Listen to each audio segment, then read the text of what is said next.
I request our Honorable Chief Guest, Mr. Divyanshu Ganatra, to please say a few words to our Caelum High School family.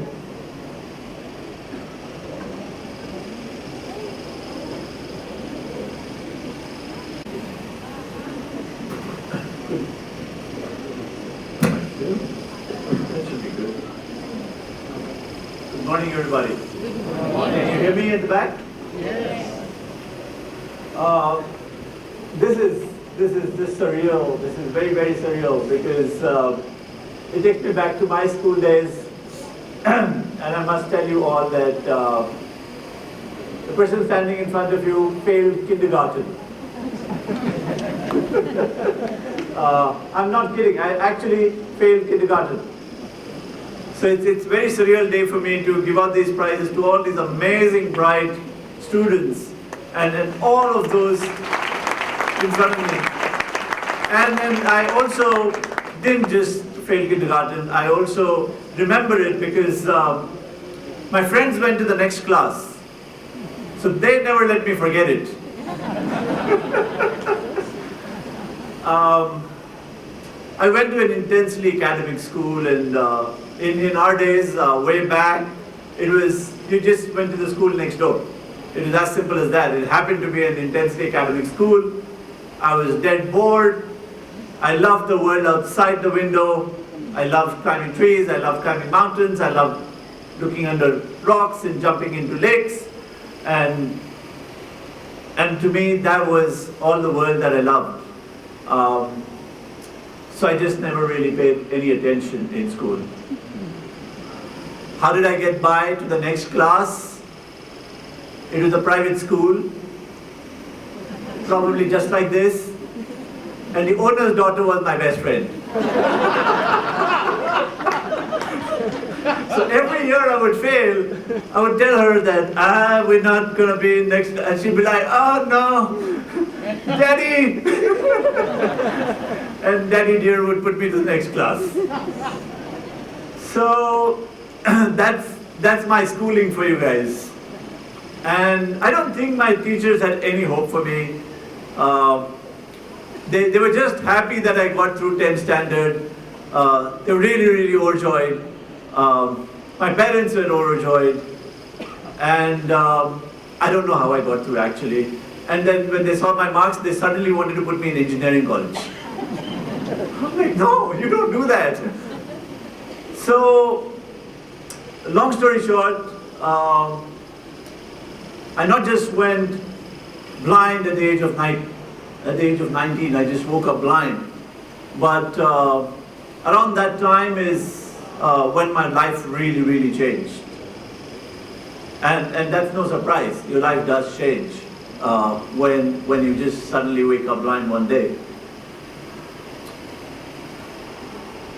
And for me, I was the only blind person I knew that day, so I just didn't have any friends, I didn't have family, I didn't have relatives, I didn't know anybody. So I thought, what's the best thing that I can do to get back on my feet again, to be independent, to learn the ways of the blind. So the best thing one does is checks into a rehabilitation center where they teach you all these skills. So I went there, and it was a premier rehab school, and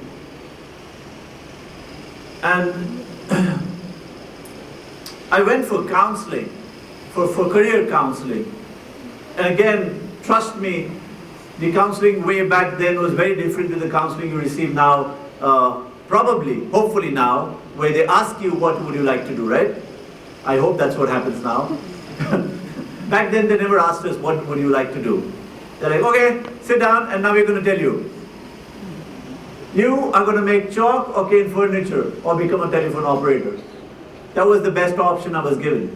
Nothing wrong with it. The only problem is I'm Gujarati by blood. So business is in my DNA. So I'm making these quick projections. I'm like, no, it doesn't make any profit. It doesn't make any business sense. Tell me something better. And almost, 30 odd years now, computers was becoming a big deal. It was coming up. Training centers were mushrooming everywhere. So I said, why not computers? Why not something in IT? And they told me something that I'll never forget. Something that some of you might be told by now or might be told in future. But something that stuck to me. They said to me, Divyanshu, you got to accept your reality. You're blind now, you can't see the screen, you got to accept your reality, you can't do it. Were they right? If you can't see the screen, how are you going to learn computers, right? I was just being very, very naive and fresh, right? I thought, okay, maybe they don't know. So I told them, you can't decide for me. You can't decide what I can or cannot do. So I check out of rehab in under an hour. I still need rehabilitation. But then I went to other schools that were teaching computers. They all told me the same thing. If you can't see, you can't learn computers. So what choice did I have? Did I have a choice? Was I just being plain stupid and naive? Or did I have a choice? Remember, I told you I was the only one I knew who was blind, right? All my other friends were sighted. I still had a brain on my shoulders, hopefully. I could teach myself, right? So I just grabbed all my friends, told them to sit beside me and said, you will just read the screen to me, I will learn on my own. I must warn you, I lost quite a few friends in the process because they would have to do 8-hour shifts with no pee breaks. But long story short, I did end up learning computers. I did end up getting my first break with Data Pro Information Technologies, then worked with CDAC, worked with ESNL, worked with the team that brought internet to this country, so all you WhatsApp users, you got something to be thankful for. Ended up working in man-machine interfaces, what is known as machine thinking way back now more commonly known as artificial intelligence. So when we started programming computers to do what the human brain does, I started reading how our brain processes information. I started reading about our human brain, and to me, I still remember that day I fell madly in love. That was the day I experienced love like never before. I just fell in love with the human brain. Yeah, you're not going to get any more juicy stories here. So. They just sat up like, oh. But that torrid love affair continues to this day. And I said, this is so amazing. What we have here in this little pound of flesh, it is incredible. It's insane. It's awesome. I said, I want to study this. Because imagine, I'm trying to program machines, and the next question is, how incredible would it be if we were able to reprogram our brains? If we were able to rewire our brains? If we were able to make our brains do what it's not meant to do? What if our eyes could see? Oh, sorry, there, see? Cognitive distortion. What if our eyes could hear and our ears could see? Sounds bizarre, right? It's even difficult to say it as a sentence, right? Your ears to see? Is that possible? Not possible? It's possible. It's very much possible. And that's what I wanted to study. So I said, that should be easy. So everybody told me, well, you have a successful career now in IT. You've given so many years to this. Why do you want to go back to education?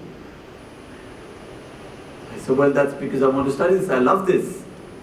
And when I went back, I thought that should be easy. I clear the entrance, I get my admission, and well, it wasn't so.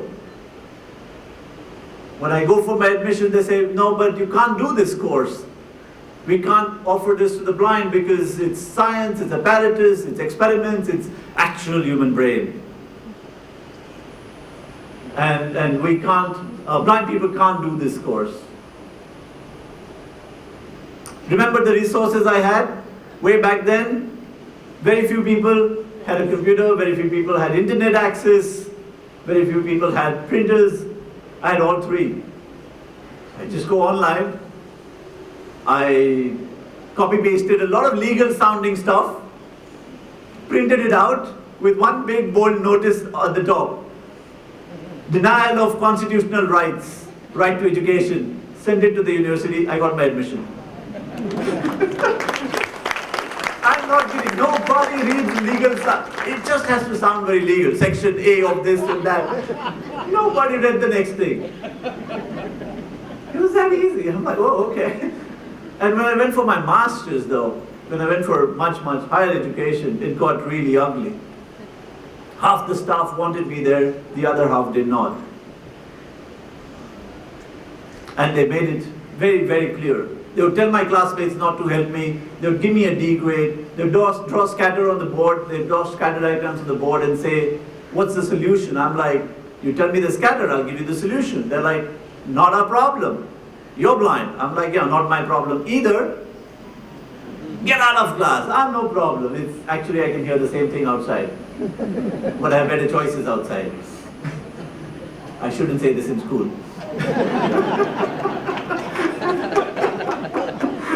I'm going to get fired now. but fair, unfair? Is this treatment fair or unfair? Unfair? And a lot of you get upset when the world doesn't treat you fairly. You say, right? It's not fair. How many of you say that? Well, I learned very soon, very early in life that this world inherently is unfair. Inherently. There is not a single example you can bring that will prove to us that this world is a fair place. So for me, getting upset about this unfair treatment wasn't going to help me. My objective was very simple. Stay the course, ensure that I never give them an excuse to throw me out, ensure that even if I have to work 8 times as hard, even if that means I spend 48 hours without sleep, that's okay. But I'll get in my assignment, I'll do my work, so that nobody else ever gets a chance. And if that is unfair, so be it. That's just the way it is. I would of course prefer the world to be fair. I would of course prefer to be treated fairly, but getting upset is not going to help me. And interestingly, I not only passed my course with excellent academics, but also was the first to get placed. They still have it on their website so many years later. I have no clue why, but not a single patient of mine, I worked in hospital settings, I worked in cognitive neuroscience where we actually rewire the brain, reprogram the brain to do stuff it's not meant to do. We also regain abilities that are lost due to strokes or accidents, but not a single patient of mine ever refused treatment because I was blind. Isn't that interesting?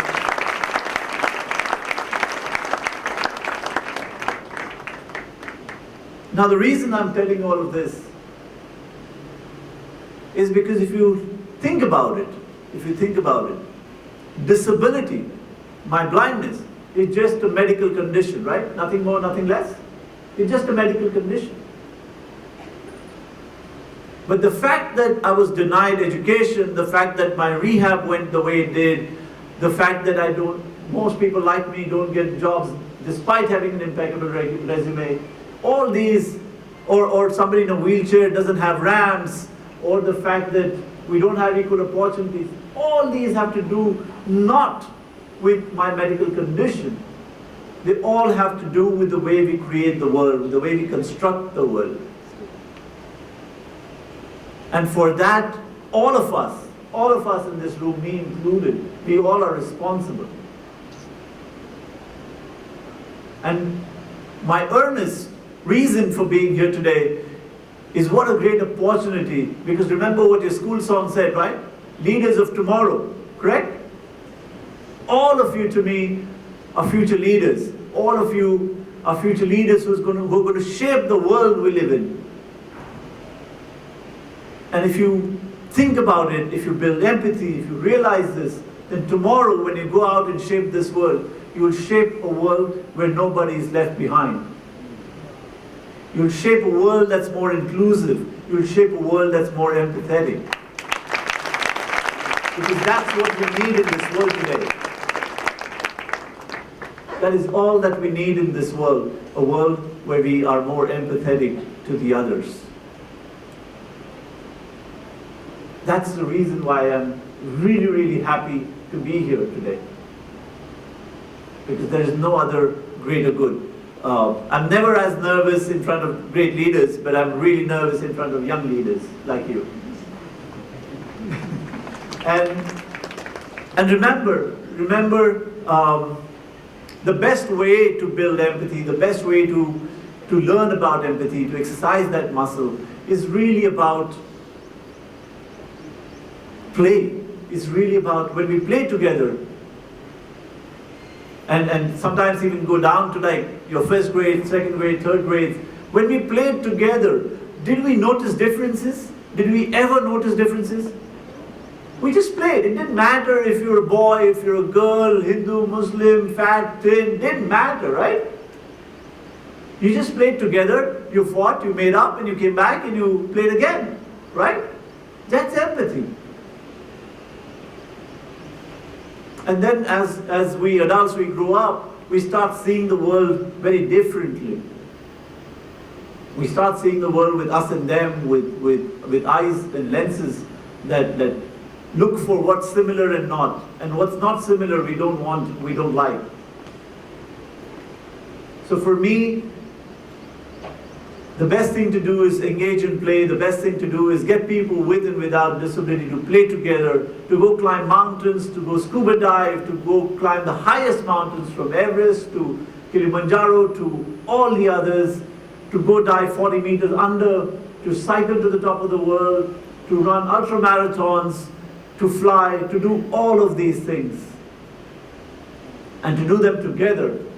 Because that is what changes people's mindsets, that's what changes attitudes, that's what builds empathy. That's what brings hope, that's what inspires, that's what unites us, and that's what will end discrimination in this world. So, having shared all of this, I had a dream of flying ever since I was a child. Ever since I looked up the big blue sky and I said, I would love to be up there in the sky one day. And then, of course, at 19, just about the time when I was starting to say, hey, now I need to seriously look at this, that's when I went blind. Some years went by, but then what would you say to somebody who wants to fly and completely blind? What would you say? Do you think that's possible?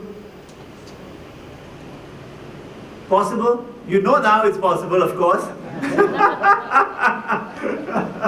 But would you have said possible before you heard it? So just one thing changed your belief, right?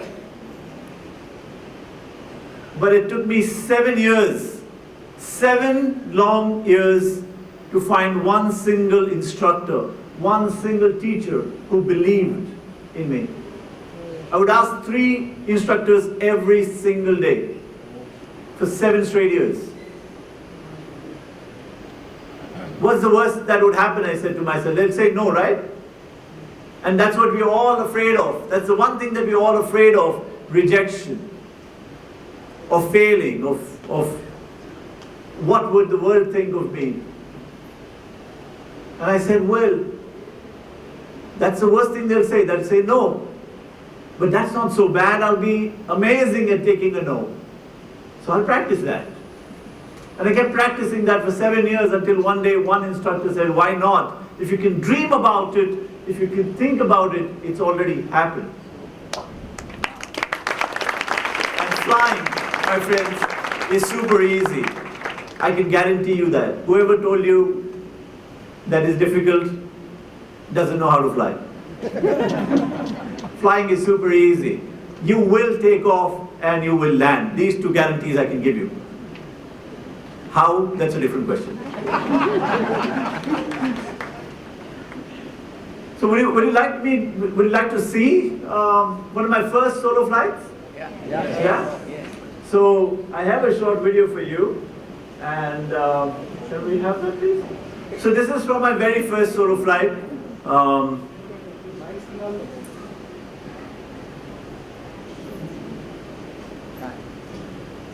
The interesting thing is Divyanshu calls me and he says, okay, want to do a paragliding course? And I said, yeah, sure, you know.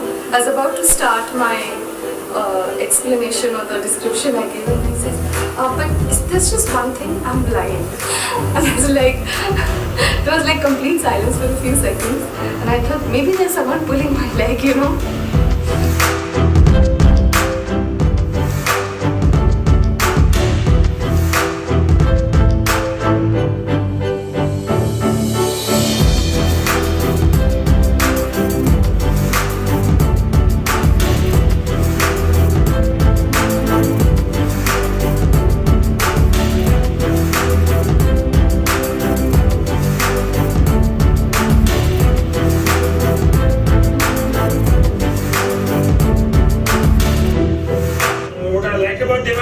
Is first thing that he's a fun guy. He's not very serious about things. He's fun-loving. He's not like ambitious or I have to do this somehow, desperate to do this. So that takes a whole load away, from me as an instructor. You feel light. You feel supported. So Divyanshu is going to do his solo flight today, and it's going to be very interesting, something very special, something very human, something like like somebody climbs the Mount Everest for the first time. So that others can.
It's what I wanted you to know is, you've heard that cliched saying, nothing is impossible. And to me, I really don't believe that. I really believe that if you can really dream about it, if you can visualize it, if you can imagine it, and if you can reimagine your possibilities, then the world is yours. Anything, absolutely anything is possible, but you have to make the effort.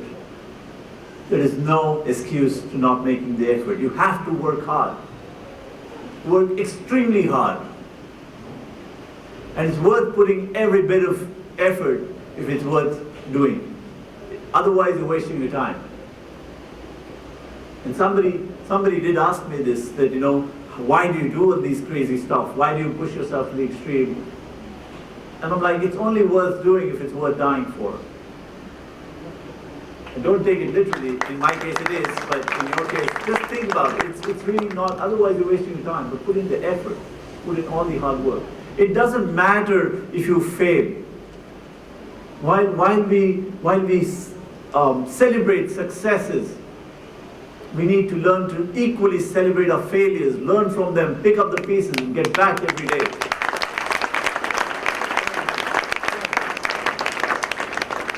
Because just like in life, in flying, especially flying non-powered aircrafts, these are non-powered aircrafts, these are gliders, we don't have a second chance.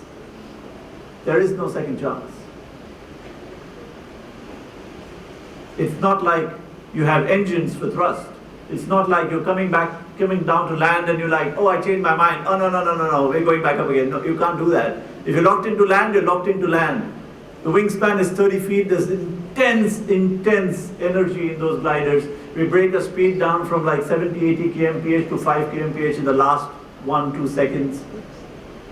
If we fail, we're strapped in at certain places. There's no way out.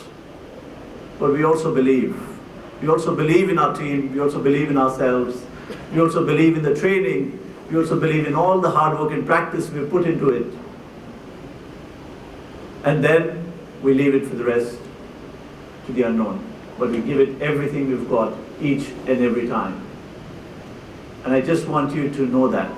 I'm just going to leave you with one more anecdote where this again came in handy for me. I loved cycling as a child. The cycle was stitched to me. Then, of course, I went blind, couldn't cycle. Then my friend, she got me a tandem cycle, which is meant for two. So there's a sighted captain in front, there's a blind stroker behind, and she got this second-hand tandem from UK.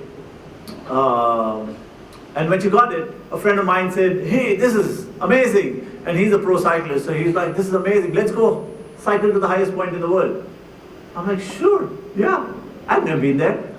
I don't know what the highest point looks like, but it sounds fun. Sign me up.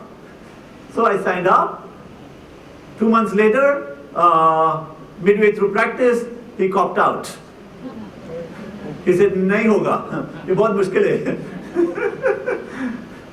So I said, now I've signed up. I'm not backing out. So I looked for another cyclist who could captain me. And originally we wanted to do this. This is 550 kilometers from Manali to Khardungla. 550 kilometers, practically no roads. This is like very, very high up in the atmosphere, so it's about 18,000 feet, 50% less oxygen, all of that. So we thought maybe we'll take 12 days to get through this. And we planned for 12 days, and every other pro cyclist we went to did the math. I remember I failed in math, so I never understood their math or speed, time, distance. And they said 12 days looks difficult.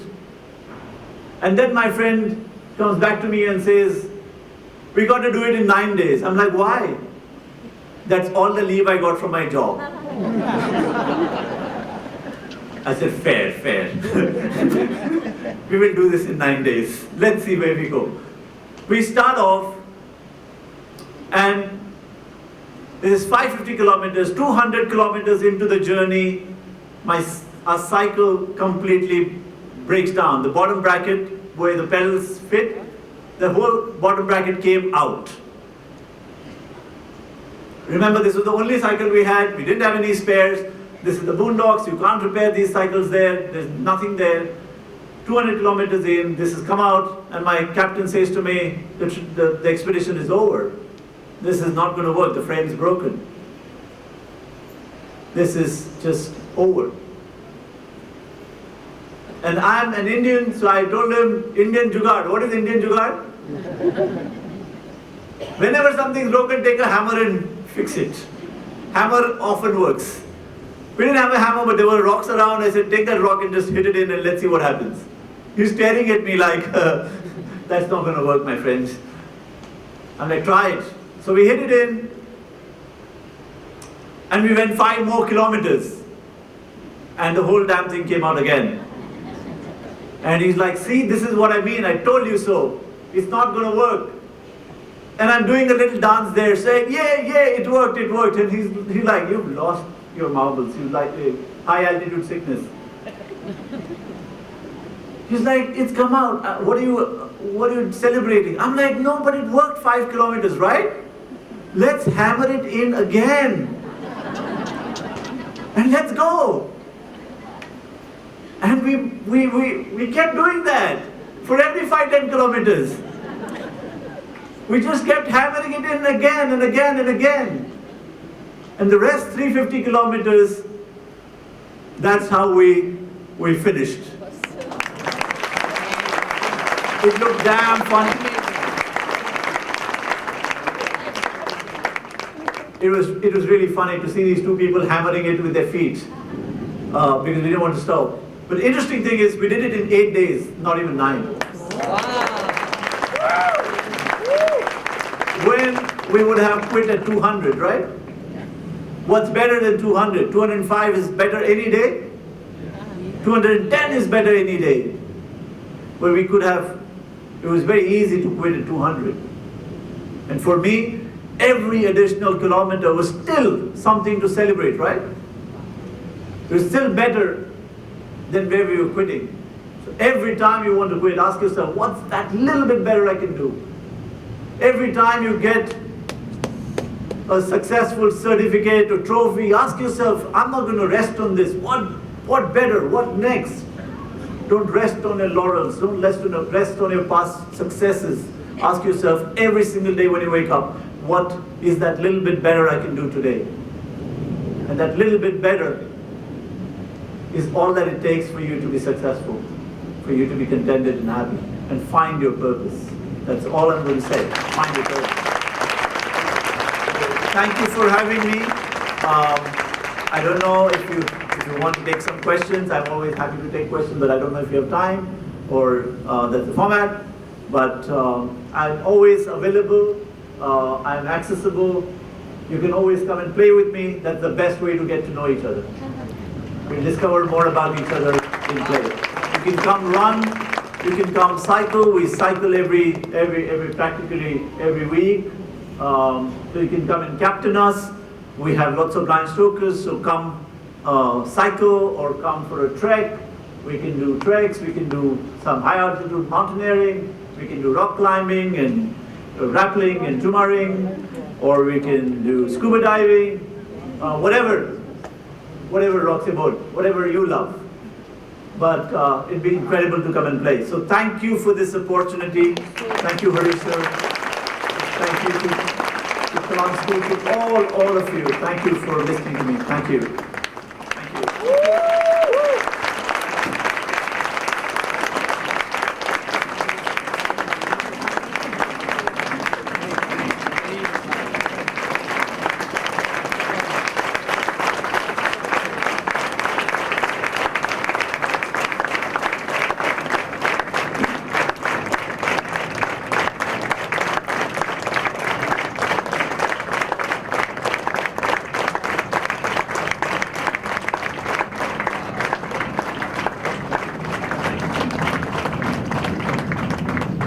Thank you, sir, for an inspiring and empowering journey and words. Thank you for sharing that with us. I must say that it takes a lot to find your purpose in life, but takes a very special kind of person who has not only found his own purpose, but also helps others find their purpose. So a round of applause for Mr. Divyanshu.